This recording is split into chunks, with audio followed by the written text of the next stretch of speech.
New to the Yabba? Yes. Staying long? No, just tonight. Oh, that's hard luck. Want to see a bit more of the Yabba than that. Hi guys, it is August, so we're talking about Australian movies this month. First up, I wanted to share Wake and Fright with you guys. This film is from 1971. Yeah, 1971. And it is directed by Ted Kotcheff, who he's actually Canadian, so he's not an Australian director, but he did Weekend at Bernie's and First Blood with Stallone. And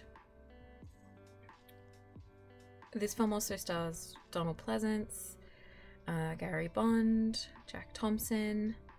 So it's got a few a few great actors in it.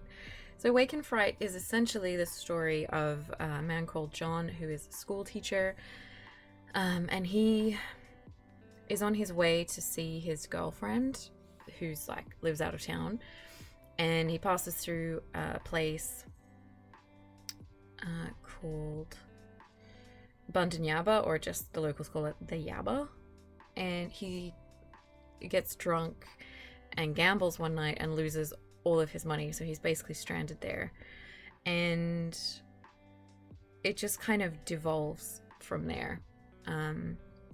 So this film has a lot of the kind of tropes of the Australian outback kind of experience. It's got kangaroos, it has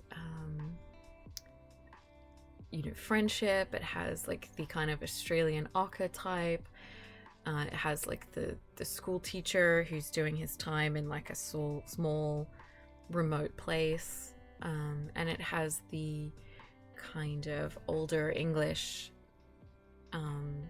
immigrant who kind of has some of his, what would you say, like he kind of is a bit of an English type.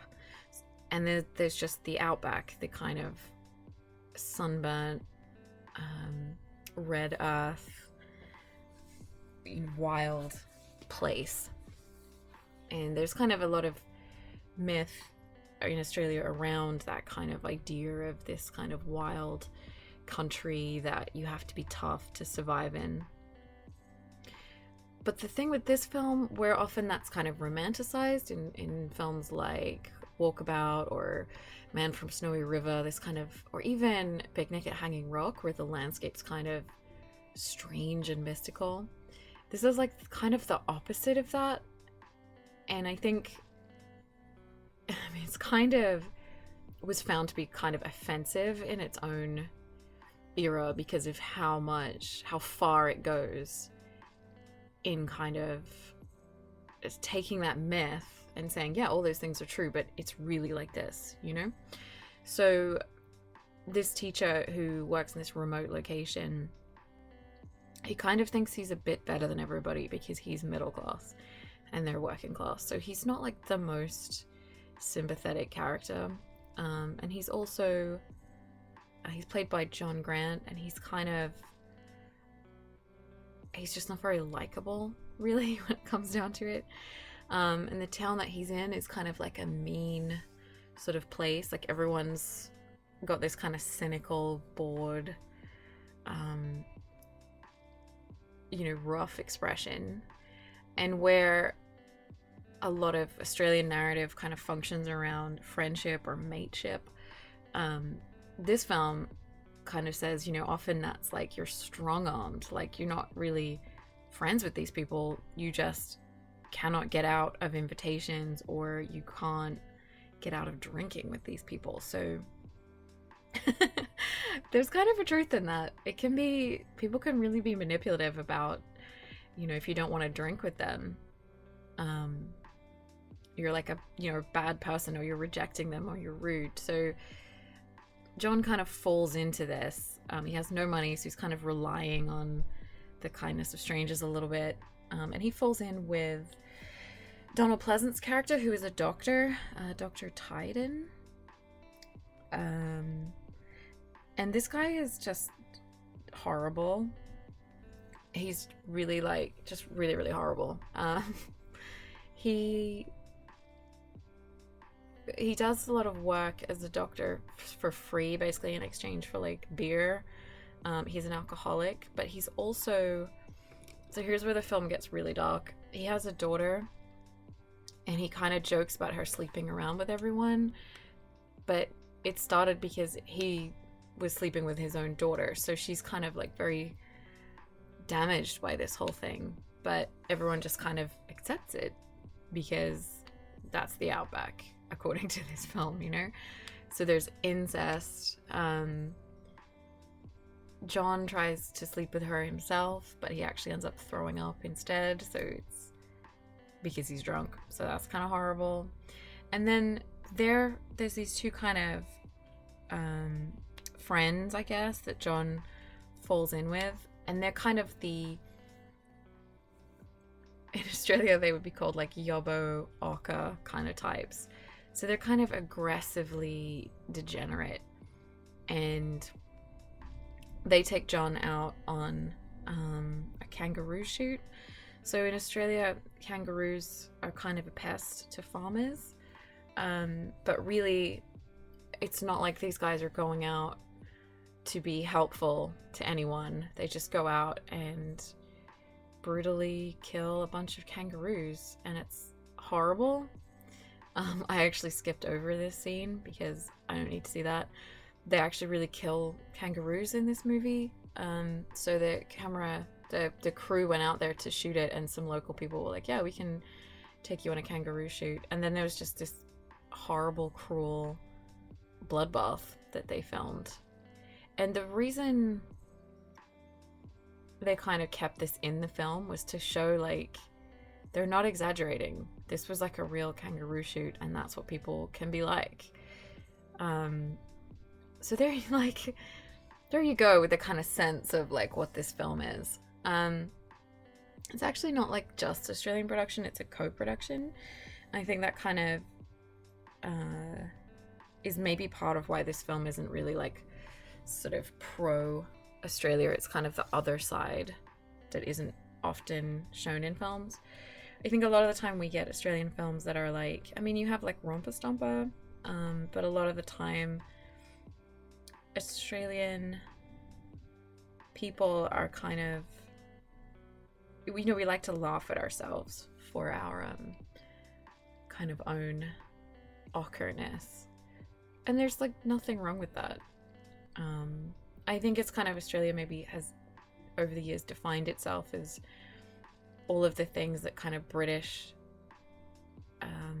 values or things are not. So where British people maybe are polite and don't say what they think, Australians are blunt. Where the British are more quiet and restrained, Australians are loud. So it's like this kind of, I mean, in Australia, a lot of British people that might come for a holiday, for example, maybe don't know how to swim a lot of the time, get sunburnt and give themselves heat stroke. So there's kind of, you can see now how like the Australian people would look at British people and kind of define themselves as a lot more tough, a lot more hardy, and having been through a lot more in the sense of survival and building against a tougher climate. So it's kind of an interesting thing, because I think on the other hand, there's a sort of national definition of being, I mean, we're still part of the Commonwealth, you know, so it's kind of interesting. And I think this, it can be like romanticized, and we often laugh at ourselves for being sort of funny and irreverent and not trying too hard and not putting on airs, and very down to earth and very hardy and very honest and hardworking, and all those things are really good. But in a film like this, you kind of see like the truth of another side of this coin, of people who are out in the middle of nowhere, where the landscape is almost like blamed for degenerating these people into being violent, kind of ugly, aggressive, destructive, and sort of almost like mindless. And I think you could kind of see the kind of, there's some rapey stuff in this film, and I think you could see the kind of destructive rape of the land or of the people that live in it, sort of in that kind of behavior, I guess. Obviously it's not as simple as that, but it's certainly, there's no respect for boundaries, or there's no use for kindness in this landscape. So it's kind of, like, honestly, it's kind of a horrible film. In some ways, some people have called it a horror film for that reason, because it's one person's, like, just descent into hell. And towards the end of the film, John actually manages to, like, he's just desperate to get away from these people for obvious reasons, and he's kind of disgusted with himself, and how quickly he's degenerated into being just like them. And he tries to get away, and he hitches a ride out of town on a truck, but somehow the guy got the wrong end of the stick, shall we say, and instead of thinking he's leaving town, when he kind of wakes up in the back of the truck and the guy's like, we're here, he's actually back in the place he tried to leave. So there's this sort of almost like a magical quality to that, like a dark, like a cursed quality, like you can never leave, you know, it's hell. You can never get out.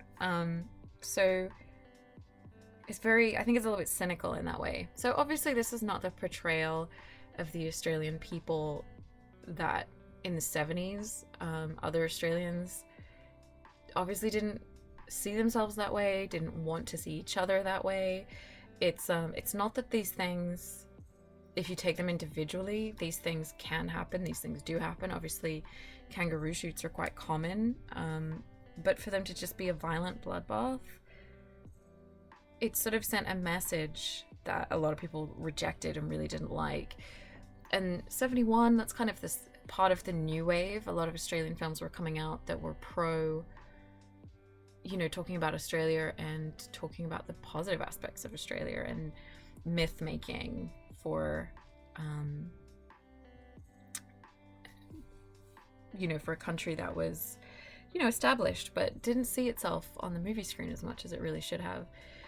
So there's so many great films coming out in the 70s, and some of them are quite dark, and some of them are sort of apocalyptic, or really focus on the landscape and friendship and all these concepts.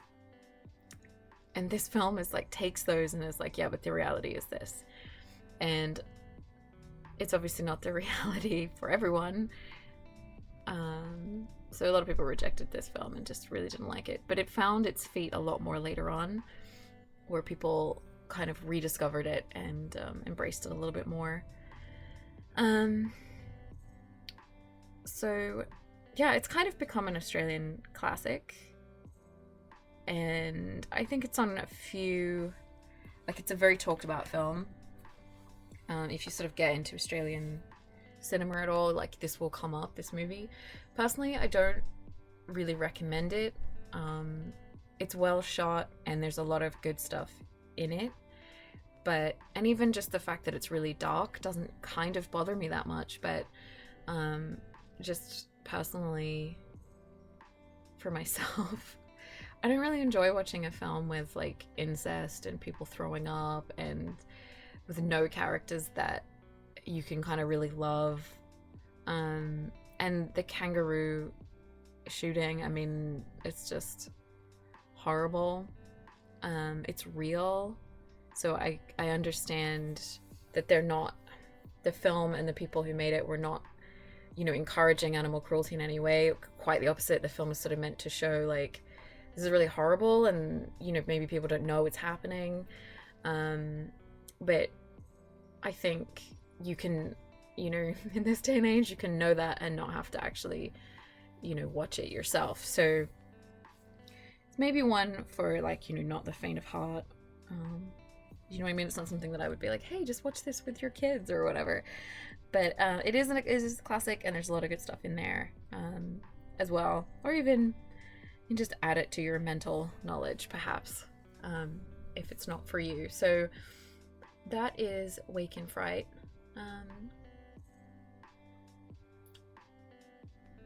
From 1971. So for August, I always like to do Australian films, so there'll be some more coming out over the course of this month, and not all of them will be horrible. There's plenty of good ones. So hopefully you'll watch those as well.